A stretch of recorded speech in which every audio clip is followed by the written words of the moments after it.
അള്ളാന്റെ ഖുർആൻ പറയട്ടെ, ഇവിടെ കൂടി ആയിരക്കണക്കിന് ചെറുപ്പക്കാരോട് എന്റെ ഹൃദയത്തിൽ തുറന്നിട്ട് ഞാൻ ഖുർആനിലെ കൂട്ടുകാരെ തുടങ്ങുകയാ. പൊന്നുമോനെ, ലോകത്ത് ഏത് തെറ്റ് ചെയ്താലും ആ തെറ്റിന്റെ പുറകില് കൂട്ടുകാരല്ലേ.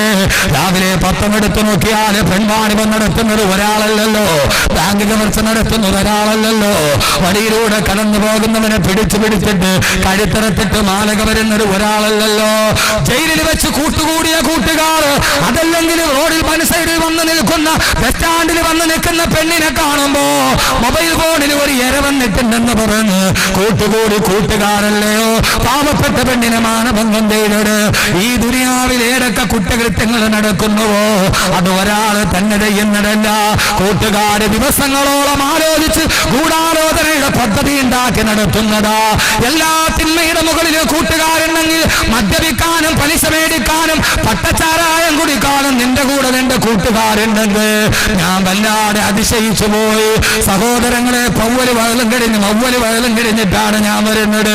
1.5 മണിക്കൂർ ഇവിടെ പ്രഭാഷണം കഴിഞ്ഞ് എന്റെ ബഹുമാനായ സുഹൃത്ത് മിസ്ബാഹ് യൂസുഫിന്റെ കാറിൽ വരുമ്പോ റെയിൽവേ ക്രോസിന്റെ പുറകിൽ റെയിൽവേ ക്രോസിന്റെ ഗേറ്റ് തുറക്കുന്നതിനും കാത്തു നിൽക്കുമ്പോ എത്രയോ ചെറുപ്പക്കാരാണ് അവര് ബൈക്കിൽ 2-3 പേരുമായി വഴുത് കേൾക്കാൻ വരുന്നു. അറിയാതെ ചിന്തിച്ചു പോയി, പടത്തുറപ്പ് ഇവര് നന്മ കേൾക്കാൻ കൂടിയവരാണല്ലോ.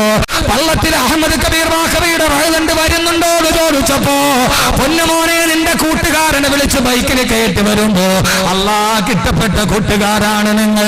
കാരണം എന്തെന്നറിയോ, തെറ്റിലോട്ട് വിളിക്കുന്നവൻ കൂട്ടുകാരനല്ല, തെറ്റിലേക്ക് ക്ഷണിക്കുന്നവൻ കൂട്ടുകാരനല്ല, മദ്യപിക്കാൻ സഹായിക്കുന്നവൻ കൂട്ടുകാരനല്ല, അവൻ യഥാർത്ഥ കൂട്ടുകാരനല്ല. കാരണം വഴിപഴപ്പിച്ച കൂട്ടുകാരനാരെന്നറിയുമോ? 14 നൂറ്റാണ്ടുകൾക്ക് മുമ്പ് അല്ലാഹുവിന്റെ ഖുർആൻ പറയുകയാണ്, പിശാചിന്റെ വാക്ക് കേട്ടപ്പോ പിശാച് വന്നിട്ട് ആദം ഹവ്വ ദമ്പതികളോട് പറഞ്ഞപ്പോ പിശാചിന്റെ വാക്ക് കേട്ടിട്ട് ആദം നബിയും ഹവ്വാ ബീവിയും പഴം കടിച്ചു. അല്ലാഹുവിന്റെ ഖുർആൻ പറയുന്നത് കേൾക്കുക, ഫദല്ലാഹുമാ ബിഗുറൂർ. ആ പിശാച് അവരെ രണ്ടുപേരെ ഈ ചതിക്കുഴി തോണ്ടി കൊടുത്തു. അല്ലാഹു പറഞ്ഞതാണ്, ഞാൻ പറഞ്ഞതല്ല. ഫദല്ലാഹുമാ ബിഗുറൂർ. ആ പിശാച് ആദം നബിയെയും ഹവ്വാ ബീവിയെയും ചതിക്കുഴിയിലേക്ക് പറഞ്ഞു വിട്ടെന്ന് അല്ലാഹുവിന്റെ വിശുദ്ധ ഖുർആൻ. ആദം നബിയെയും ഹവ്വാ ബീവിയെയും ചതിക്കുഴിയിലോട്ട് പറഞ്ഞു വിട്ടു ഖുർആൻ. ഫദല്ലാഹുമാ ബിഗുറൂർ. അള്ളാന്റെ ഖുർആൻ പറഞ്ഞതാ, അവർക്ക് വഞ്ചനയുടെ വഴി കാണിച്ചു കൊടുത്തു. എന്റെ സഹോദരങ്ങളെ, ആദം നബിയെയും ഹവ്വാ ബീവിയെയും പിഴപ്പിക്കാൻ പിശാചെടുത്ത രൂപമേതായിരുന്നു? പിശാചെടുത്ത രൂപമേതാ? ആദം നബിയോട് ഹവ്വാ ബീവിയോടും പറഞ്ഞു, യഥാർത്ഥത്തിൽ ഇന്നും കൂട്ടുകാർ ചെയ്യുന്ന പരിപാടി ഇതാ, ഏയ് ഇല്ലാൻ തക്കൂന മലക്കൈനി ഹൽ അദുല്ലുക അലാ ഷജറത്തിൽ ഖുൽദി, ഒരു മാന്ത്രിക മരം നിനക്ക് ഞാൻ കാണിച്ചു തരട്ടെ, അത് തിന്നാൽ വമുൽക്കില്ല യബില, തീരാത്ത ഐശ്വര്യം കിട്ടും. ഇന്നും കൂട്ടുകാർ പറയുന്ന ഇതാ, ഒന്നും അറിയാത്ത അവന്റെ അടുക്കൽ വന്നിട്ട് പറയും, ഒരു മാന്ത്രിക വസ്തു നിനക്ക് ഞാൻ തരട്ടെ, അത് നിന്റെ ചുണ്ടിന്റെ അടിയിൽ വെച്ചാ നീ ദുനിയാവിലെ സ്വർഗം നേരിട്ട് കാണും. അവൻ ആദ്യത്തെ പൊതി കഞ്ചാവ് കൊടുക്കും, അല്ലെങ്കിൽ ആദ്യത്തെ അന്ന് നൂറ്റാണ്ടുകൾക്ക് മുമ്പ് പിശാച് പരത്തിയ അതേ തന്ത്രമാണ് കൂട്ടുകെട്ടിന്റെ ഇടയിൽ. ഒരു ചെറിയ പൊതി അല്ലെങ്കിൽ ഒരു ചെറിയ സിഗരറ്റ്, നീ ഇത് തിന്നു നോക്ക്, ദുനിയാവിലെ സ്വർഗം നീ ഇപ്പൊ കാണും. അവനതെടുത്തിട്ട് ആ സാധനം ഉള്ളം കയ്യിൽ വെച്ച് നന്നായിട്ടൊന്ന് ഞെരടി, അങ്ങനല്ലേ പാവം പിള്ളേർക്കൊന്നും അറിഞ്ഞൂടാ, കഷ്ടം ഇരിക്കുന്നുണ്ട്.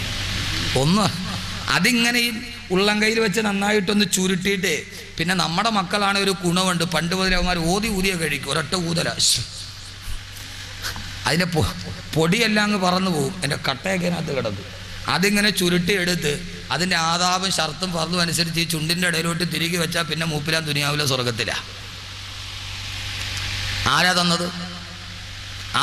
കൂട്ടുകാരൻ. അല്ലാതെ ആകാശത്തിൽ നിന്ന് മഞ്ഞ സൽവ ഇറങ്ങിയത് മാറി ഇറങ്ങിയതല്ലല്ലോ. എൻ്റെ പൊന്നു ചെറുപ്പക്കാരെ, പഠിച്ചോളി, കൂട്ടുകെട്ട് ആപത്താണ്. എല്ലാ കൂട്ടുകാരെയും ഞാൻ പറഞ്ഞു തരാം. 9 കൂട്ടുകാരുണ്ടെന്നാണ് ഖുർആൻ പറഞ്ഞ കൂട്ടുകാരാണ്, ഞാൻ പറഞ്ഞ കൂട്ടുകാരല്ല. അള്ളാഹു നമ്മളെ അങ്ങനെ ആക്കട്ടെ. ആമീൻ പറയും മനുഷ്യന്മാരെ ഉറക്കെ പറയുന്നു, അള്ളാഹു അങ്ങനെ ആക്കട്ടെ. ഒരു പ്രധാനപ്പെട്ട വിഷയമാണ്. ആദം നബിയെയും ഹവ്വാ ബീവിയെയും ഈ പഴം കഴിക്കാൻ പറഞ്ഞപ്പോ ആദം നബിയും ഹവ്വാ ബീവിയും പറഞ്ഞു, ഓ അങ്ങനെയാണോ, ഇത് കഴിച്ചാൽ അങ്ങനെ മലക്കായി മാറുമോ? ശങ്കിച്ച് നിന്നപ്പോ പിശാച് എന്ത് ചെയ്തു? കൂട്ടുകാരൻ ആദം നബി ഹവ്വാ ബീവിയും അല്ലാത്ത സംശയത്തോടെ നിൽക്കുമ്പോ അള്ളാന്റെ ഖുർആൻ പറയുന്നു, ബഹുമാനപ്പെട്ട ആദം നബിയോട് പിശാച് പറഞ്ഞുവത്രേ, വഖാസമഹുമാ ഇന്നീ ലകുമാ ലമിനൻ നാസിഹീൻ. അവരുടെ രണ്ടുപേരുടെയും മുമ്പിൽ സത്യം ചെയ്തിട്ട് പിശാച് പറഞ്ഞുവത്രേ, ഞാൻ നിങ്ങളുടെ ശത്രുവല്ല, ഇന്നീ ലകുമാ ലമിനൻ നാസിഹീൻ, ഞാൻ നിങ്ങളുടെ ഒരു ആത്മാർത്ഥ കൂട്ടുകാരൻ മാത്രമാ, നിങ്ങൾക്കൊരു നന്മ വരട്ടെ എന്ന് വിചാരിച്ചു പറഞ്ഞതാണ്. എന്റെ ശബ്ദം കേൾക്കുന്ന യുവാക്കളെ, കൂട്ടുകാരെ, ആദ്യമായിട്ട് പിശാച് എടുത്തണിഞ്ഞ രൂപം ആദം നബിയെയും ഹവ്വാ ബീവിയെ സ്വർഗത്തിൽ നിന്ന് പുറത്താക്കാൻ പിശാച് എടുത്തണിഞ്ഞ രൂപം ഏടെന്നറിയോ? ശത്രുവിന്റെ രൂപമല്ല, ഇന്നീലക്കുമാ ലമിനൻ നാസിഹീൻ, ഞാൻ നിങ്ങളുടെ ഒരു യഥാർത്ഥ കൂട്ടുകാരൻ മാത്രമാ. അള്ളാന്റെ ഖുർആന്റെ ചരിത്രം പഠിക്കുമ്പോ സ്വർഗത്തിൽ നിന്ന് പുറത്താക്കിയത് കൂട്ടുകാരന്റെ രൂപത്തിലാണെങ്കിൽ എന്റെ ശബ്ദം കേൾക്കാൻ തടിച്ചുകൂടിയ എന്റെ പ്രിയപ്പെട്ട മുസ്ലിം ചെറുപ്പക്കാരാ, എപ്പോഴും അള്ളാന്റെ സ്വർഗത്തിൽ നിന്ന് നിന്നെ പുറത്താക്കുന്നത് ആ സ്വർഗത്തിന്റെ കവാടത്തിലോട്ട് കടന്നു ചെല്ലാൻ നിന്നെ അനുവദിക്കാത്ത രൂപത്തിൽ ജീവിതത്തിൽ നിന്നെ വഴിതെറ്റിക്കുന്നത് അത് നിന്റെ ആത്മാർത്ഥ കൂട്ടുകാരനായിരിക്കും. ആത്മാർത്ഥ കൂട്ടുകാരനാ മനുഷ്യനെ ആദ്യം ചതിച്ചതെങ്കിൽ അള്ളാന്റെ ഖുർആന്റെ വാക്ക് പാടാവുകയില്ല. ലോകത്തെല്ലാവരും പറയുന്നതെന്താ? ഓരോ മാതാപിതാക്കളും പറയുന്നതെന്താ? ഉസ്താദേ, 10ാം ക്ലാസ്സിൽ പഠിക്കുന്നത് വരെ എന്റെ മകൻ നല്ല സ്വഭാവമായിരുന്നു, അവൻ ബാങ്ക് കേട്ടാൽ പള്ളിയിൽ പോകുമായിരുന്നു. +2 പോയപ്പോ, കോളേജിന് പോയപ്പോ, എഞ്ചിനീയറിംഗിന് പോയപ്പോ അവന് കുറെ കൂട്ടുകാരെ കിട്ടി, അവൻ വഴിപടച്ചു പോയി ഉസ്താദേന്ന് എത്രയോ ആളുകൾ പറയുന്നുണ്ട്. 1000 ചീന്നതകൾക്ക് വേണ്ടി, 1000 അശ്ലീലതകൾക്ക് വേണ്ടി ഖുർആനിലെ കൂട്ടുകാരെ ഞാൻ ഇവിടെ നിന്ന് തുടങ്ങുകയാ. സഹോദരങ്ങളെ, കൂട്ടുകെട്ട് പ്രധാനമാണ്. അതുകൊണ്ടാണ് ഖുർആൻ എന്ന് പറഞ്ഞത് നിങ്ങൾ വഴിതെറ്റി പോകാതിരിക്കാൻ. ലോകത്ത് ഏറ്റവും കൂട്ടുകാരാണ് നിന്നെ വഴിതെറ്റിക്കൊണ്ടതെങ്കിൽ, 7 പെൺമാണിപത്തിന്റെ നടുവിലെ കൂട്ടുകാരാണെങ്കിൽ, സഹോദരങ്ങളെ, പാലക്കാട് ജില്ലയിലെ പട്ടാമ്പിയിൽ ഞാൻ 1 മാസത്തിന് മുമ്പ് പ്രഭാഷണത്തിന് വരുമ്പോ രാവിലെ കേട്ട വാർത്ത എന്താണെന്നറിയോ? അങ്ങകലെ തമിഴ്നാട്ടിൽ നിന്ന്, അങ്ങകലെ പശ്ചിമ ബംഗാളിൽ നിന്ന് 17 വയസ്സുള്ള ഒരു പാവപ്പെട്ട പെൺകുട്ടി, പശ്ചിമ ബംഗാളിയായ 17 വയസ്സുകാരി പെൺകുട്ടി അവളുടെ കാമുകനെ അന്വേഷിച്ച് കേരളത്തിൽ വന്നു. കേരളത്തിലെ പട്ടാമ്പിയിൽ വന്നു. അവളുടെ സഹോദരിയുടെ ഭർത്താവ് ഇവിടെ ജോലി ചെയ്യുന്നുണ്ട്. എന്ത് ജോലി എന്നറിയോ? സമ്പന്ന വർഗത്തിന്റെ വസ്ത്രം ഇസ്തിരിയിട്ട് കൊടുക്കുന്ന ജോലി. പാവപ്പെട്ട തമിഴനായ മനുഷ്യന്, ബംഗാളിയായ 17 വയസ്സുകാരി ഒരു തമിഴനാണ് അവളുടെ പെങ്ങളെ, അവളുടെ സഹോദരിയെ വിവാഹം ചെയ്തത്. ഏതോ ഒരു കൂട്ടുകാരന്, ഒരു കാമുകൻ അവളെ ബംഗാളിൽ നിന്ന് വഞ്ചിച്ചു അത്രേ. അവൻ അവിടെ നിന്ന് കേരളത്തിലോട്ട് കടന്നു. തന്റെ പ്രേമ വാഗ്ദാനം നൽകി വല്ലാതെ കടന്നുപോയ കാമുകനെ തേടി 17 വയസ്സുകാരിയായ പാവപ്പെട്ട ബംഗാളി പെൺകൊട് അവളെ പട്ടാമ്പിയിൽ വരുമ്പോ അവളുടെ സഹോദരി ഭർത്താവ് കാമുകനെ കുറിച്ച് അന്വേഷിക്കുമ്പോ അവൻ തമിഴ്നാട്ടിലോട്ട് കടന്നു കളഞ്ഞു. ഒരു കൂട്ടുകാരിയെയും കൂട്ടി, തന്റെ ഈ സഹോദരി അനുജത്തിയെയും കൂട്ടി ആ പാവപ്പെട്ട തമിഴ്നാട്ടുകാരന്, സമ്പന്ന വർഗത്തിന്റെ വസ്ത്രം ഇസ്തിരി കൊടുത്ത തമിഴ്നാട്ടുകാരന്, അവൻ അവളെയും കൂട്ടി തമിഴ്നാട്ടിൽ പോയി. അവിടെ പോയി കാമുകനെ അന്വേഷിച്ച് കണ്ടില്ല. സന്ധ്യാസമയത്ത് തിരിച്ചു വരുമ്പോ, കോയമ്പത്തൂരിൽ നിന്ന് തിരിച്ചു വരുമ്പോ, വനമേഖലയിലൂടെ തിരിച്ചു വരുമ്പോ, സഹോദരങ്ങളെ, ഷോളയാർ വനത്തിന്റെ നടുവിലുള്ള മലമ്പാതയിലൂടെ വരുമ്പോ വണ്ടി ബ്രേക്ക് ഡൗൺ ആയി പോയി. കടന്നു വരാൻ മാർഗമില്ല, വാഹനമില്ല. കാട്ടുപാതയുടെ നടുക്ക്, മലമാതയുടെ നടുക്ക്, നിബിഡ വനത്തിന്റെ നടുവിലുള്ള കാട്ടുപാതയിൽ ആ പാവപ്പെട്ട 17 വയസ്സുകാരി പെണ്ണും അവളുടെ സഹോദരി ഭർത്താവായ തമിഴനായ ചെറുപ്പക്കാരനും കാത്തു നിൽക്കുമ്പോ ഒരു നാഷണൽ പെർമിറ്റ് ലോറി വന്നു. ആ ലോറിയുടെ മുമ്പിൽ 3 ചെറുപ്പക്കാർ ആശയോടെ കൈനീട്ടി കാടിന്റെ നടുവിൽ അകപ്പെട്ടു പോയി. പാവങ്ങൾ, ദിശയറിയില്ല, വടിയറിയില്ല, അന്യനാട്ടുകാർ. അവര് കൈനീട്ടി ആ ലോറിയിൽ ഇരിക്കുന്നവര് തങ്ങൾക്കൊന്ന് വഴി കാണിച്ചു തന്നിരുന്നെങ്കിൽ, അവര് തങ്ങളൊന്ന് നാട്ടിലെത്തിച്ചിരുന്നുവെങ്കിൽ. 17 വയസ്സുകാരി പെണ്ണിനെ കണ്ടപ്പോ അവര് വാഹനം നിർത്തി. ആ പാവപ്പെട്ട 2 പേരെ വാഹനം വാഹനത്തിൽ കയറ്റി ഹിംസ്രജന്തുക്കൾ തിങ്ങിപ്പാർക്കുന്ന വനത്തിലൂടെ ആ വാഹനം നടന്നു പോകുമ്പോ സഹോദരങ്ങളെ ആളൊടിഞ്ഞ വനത്തിന്റെ ഭാഗത്തെത്തുമ്പോ ആ 3 പേര് ഡ്രൈവറിൽ ഒരാൾ മൊബൈൽ ഫോൺ എടുത്ത് വേറൊരുത്തനെ വിളിക്കുന്നത് കണ്ടു. ഭാഷ അറിയാത്തത് കൊണ്ട് തിരിച്ചറിഞ്ഞില്ല. മലയാള ഭാഷയിൽ അവൻ പറഞ്ഞതെന്തെന്ന്, മൊബൈൽ ഫോണിലൂടെ തന്റെ കൂട്ടുകാരനോട് പറഞ്ഞതെന്തെന്ന് ആ പാവപ്പെട്ട പെണ്ണ് തിരിച്ചറിഞ്ഞില്ല. നമ്മുടെ ഈ പച്ച മലയാളത്തിൽ നടന്ന കഥയാണ് പറയുന്നത്. എന്തിനാണ് ഖുർആനിലെ കൂട്ടുകാരെന്ന് ചോദിച്ചാ മറുപടി പറയും അതിനെ കുറിച്ചേ പറയാൻ പാടുള്ളൂ. അതാണ് ഈ സമൂഹത്തോട് പറയേണ്ടത്. സഹോദരങ്ങളെ, നിബിഡവനത്തിലെത്തിയപ്പോ, ആളുകൾ പാർക്കാത്ത നിബിഡവനത്തിലെത്തിയപ്പോ ആ പാവപ്പെട്ട തമിഴ്നാട്ടുകാരന് 2 കൈയും 2 കാലും കെട്ടി അവനെ ലോറിയുടെ ക്യാബിനിൽ ഇട്ടിട്ട് താക്കോല് കൊണ്ടുപോയിട്ട് 17 വയസ്സുള്ള ബംഗാളി പെൺകൊടിയെ 3 പേരും താങ്ങിയെടുത്തു കൊണ്ടുപോയി.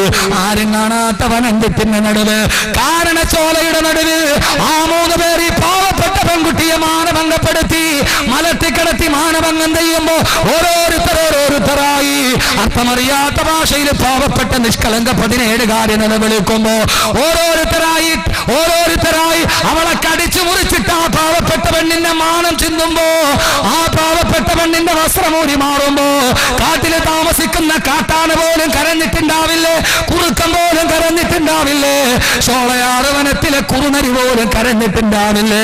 കുറുനരികൾ ഇങ്ങനെ അക്രമം കാണിക്കാറില്ല, കാട്ടാന ഇങ്ങനെ പിടിയാണിങ്ങനെ മാനം കെടുത്താറില്ല, കാട്ടുപുലിയും ചെമ്പുലിയും ഇങ്ങനെ മട്ടരുത്തന്റെ പച്ചമാംസം കത്തിപ്പിടിക്കാറില്ല. സഹോദരങ്ങളെ 3 പേര് മാറി ആ 17 വയസ്സുകാരിയെ മാനഭംഗപ്പെടുത്തി അവളുടെ ഉടുതുണി വലിച്ചെറിഞ്ഞു. അവസാനം ആ പെണ്ണ് എഴുന്നേറ്റോടുമ്പോ വനാന്തരത്തിലൂടെ ഒരാശ്രയം തേടി ഓടുമ്പോ അങ്ങകലെ നിന്നൊരു ബൈക്കിന്റെ വെളിച്ചം കണ്ടു.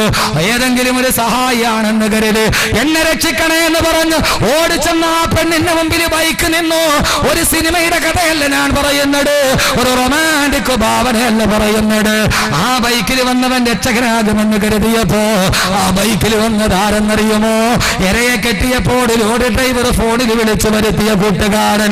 എനിക്കൊരുത്തിയെ കെട്ടിയിട്ടുണ്ട്, പങ്കുവെക്കാൻ വരാൻ പറഞ്ഞപ്പോ നാട്ടിലിരുന്ന കാട്ടുമൃഗം, അവന്റെ പേര് സുധീർ എന്നാണ്, അവനാണ് വന്നത് ഇരയെ പങ്കുവെക്കാൻ. അവനും പിടിച്ചു നിർത്തി സഹായിയാകുമെന്ന് കരുതി നിലവിളിച്ചവൻ പിടിച്ചു കെട്ടിയവളെ മാനം ചെയ്യുമ്പോ ഉടുതുണി വലിച്ചെറിഞ്ഞു പെണ്ണിനെ പരിപൂർണ വസ്ത്രയായി 4 പേര് പിച്ചു ചിന്തിയ പെണ്ണ് നാട്ടിലൂടെ ഭ്രാന്ത് പോലെ ഓടുമ്പോ നിലവിൽ കേട്ട ഏതോ അയൽവക്കക്കാരാണ്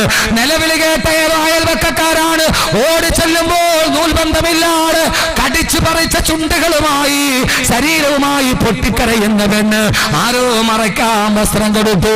എന്റെ പൊന്നു സഹോദരങ്ങളെ, ബംഗാളിയായ 17 വയസ്സുള്ള പെണ്ണിനെ കാണണോ? കാസർഗോഡുകാരെ കാണണോ? പട്ടാമ്പി ഗവൺമെന്റ് ഹോസ്പിറ്റലില് മാനസിക നില തകരാറിലായി ഭ്രാന്തിയെ പോലെ ആ 17 വയസ്സുകാരി. ആരാണ് ചെയ്തത്? ഒരു പെണ്ണിനെ കിട്ടിയപ്പോ വരാൻ പറഞ്ഞ മൊബൈൽ ഫോണിൽ കൂട്ടുകാരനെ വിളിച്ചു. ആ കൂട്ടുകാരൻ പങ്കുവെച്ചപ്പോ സഹോദരങ്ങളെ കൂട്ടുകെട്ടാണ് തകർത്തത്. എല്ലാ തിന്മയുടെ മകളിലും കൂട്ടുകെട്ട്.